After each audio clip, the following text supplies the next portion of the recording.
안녕하십니까. 나도 이제 주식 프로 트레이더 최강조입니다.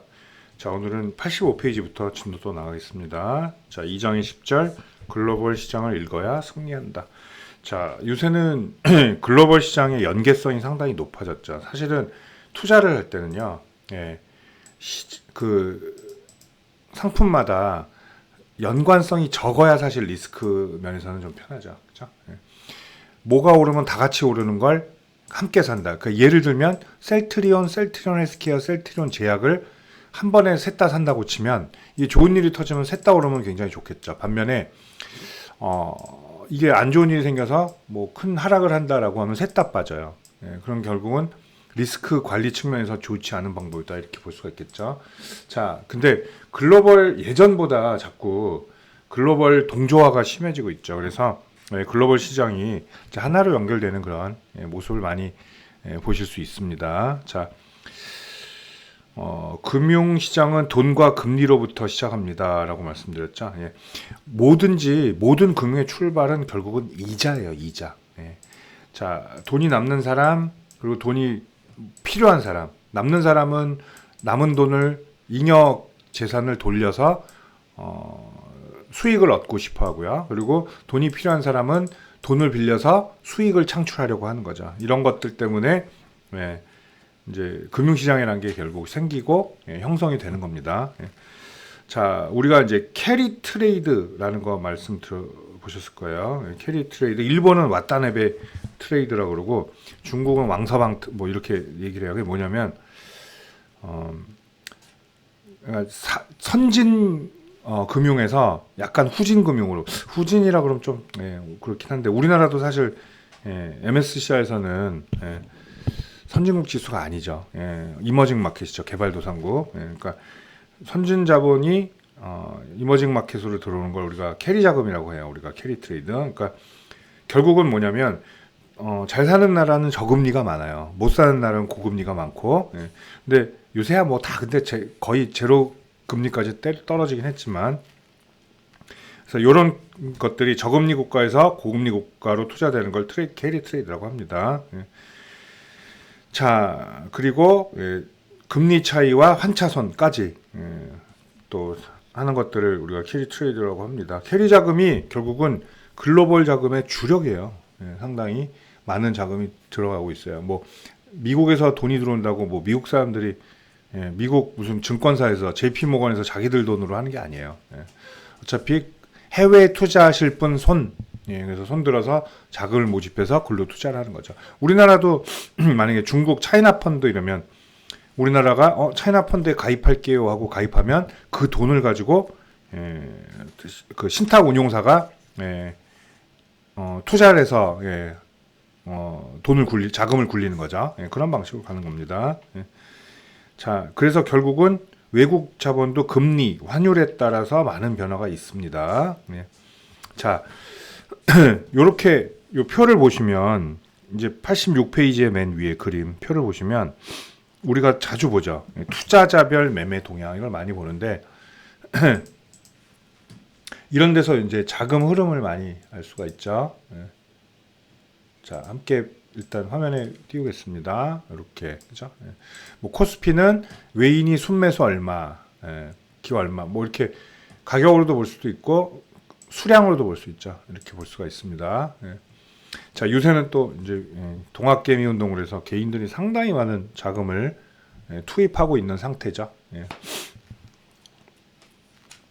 자, 결국은 우리 시장에는 이제 이 책을 쓸 때만 해도 외인 의존도가 상당히 많은데 요새는 결국은 어때요? 동학개미 운동으로 개인 자금이 상당히 많이 들어오면서 요새는 앞질렀어요. 개인 투자자 자금이.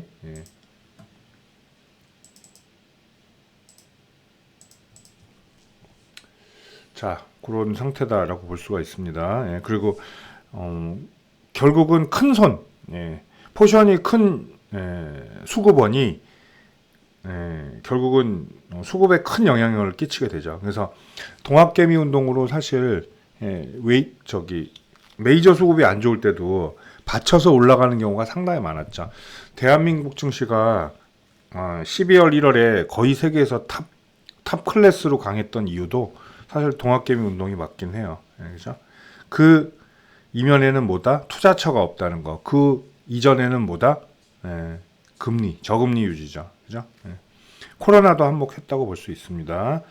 자, 그리고 이제 외인들과 기관들은 이제 특성들이 있죠. 서로 연속성에 관한 것들, 그리고 서로 굉장히 많이 공유를 해요. 정보들을 많이 공유합니다.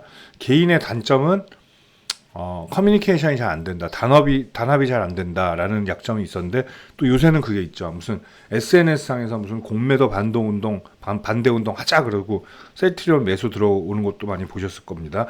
근데 또 개인은 자기 자산으로 하기 때문에 이게 배신을 잘해요. 도망가도 모르고 서로. 그런 또 약점이 있어요. 자, 그리고 이제 글로벌 분배율 얘기가 나오는데, MSCI 리밸런싱 이런 말 많이 들어보셨죠? 그래서 모건 스탠리 캐피털 인터내셔널을 MSCI라고 하고요. 모건 스탠리에서 유명한 회사죠. 미국에 발표하는 글로벌 지수예요. 자, 이 지수를 기초로 각국의 비중을 편입하고 합니다. 우리나라는 당연히 신흥국, 즉 이머징 마켓으로 좀 들어가 있어요.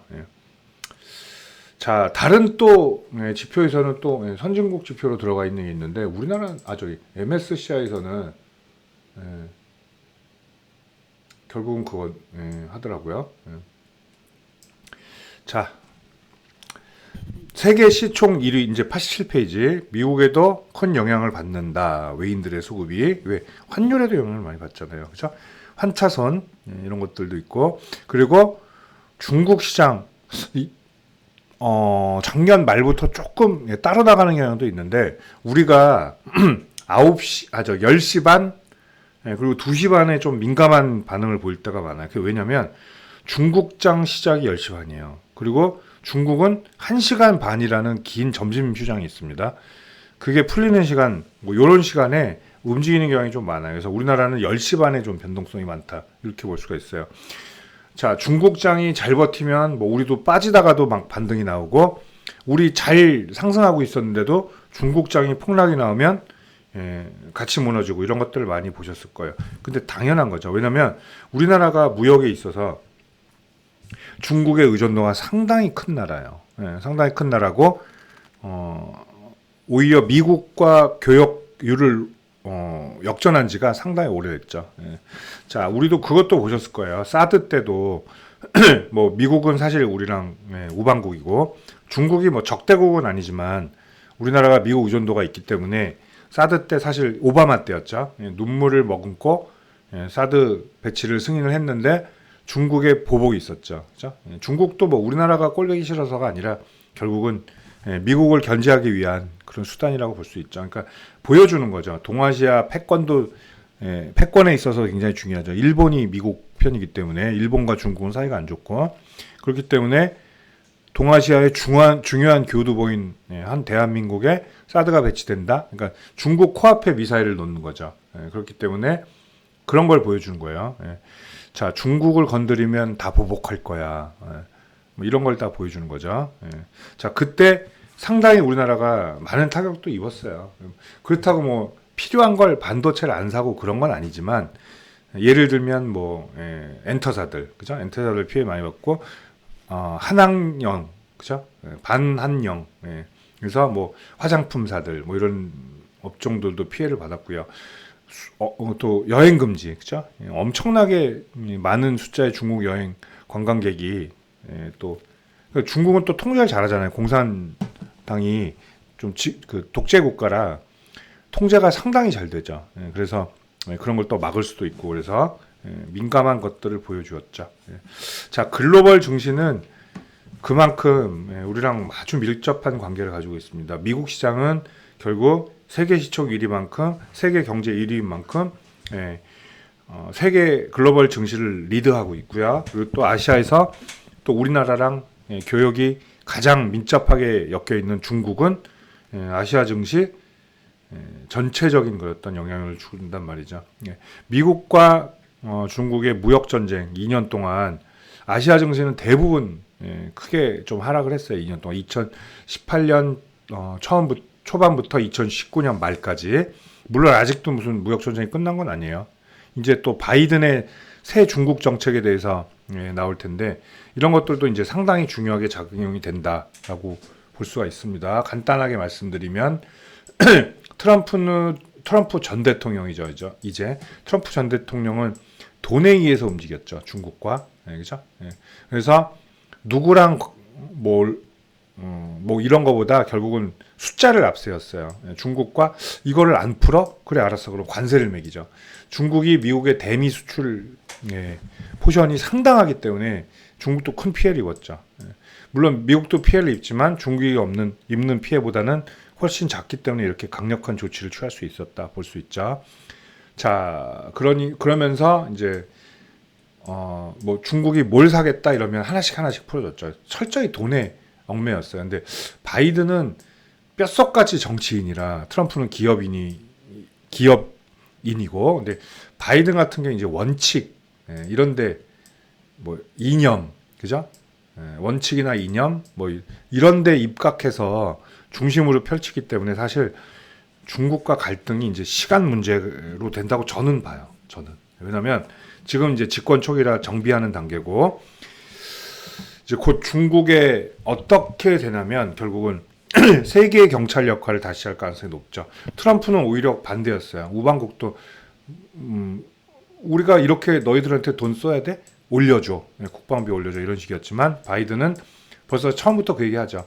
우방국에게 다시 뭐 지원 뭐 이런 것들 얘기하죠. 결국은 정책이 달라요. 둘이. 그래서 그러나 이런 사람들은 오히려 더 원칙에 입각한다는 거. 그래서 뭐 그런 얘기도 있었잖아요. 뭐 바이든은 친중국이다. 제 생각에는 중국과의 또 갈등은 계속될 가능성이 높다. 그리고 아마 준비가 되면 슬슬 중국과 먼저 대화하려고 하겠죠. 대화하면서부터 처음부터 마찰을 일으킬 가능성도 있다는 거. 그런 것들이 또 글로벌 증시에 큰 변동의 요인이 될 가능성이 높다라고 봅니다. 저는 이제 다음 큰 차기 조정점은 중국과 미국의 어떤 풀지 못할 숙제들 어떻게 풀어가는지 이게 관건이다라고 볼 수 있겠습니다. 자, 여기 10절까지 여기 강의를 마치고요. 이제 다음 시간이 이제 좀 중요한 거죠. 중요한 건데 이건 한 챕터를 그냥 한 강의를 다 써야 될 것 같아요. 주식은 결국 추세와 파동이다. 다음 시간에 진행을 하도록 하겠습니다. 감사합니다. 최강주였습니다.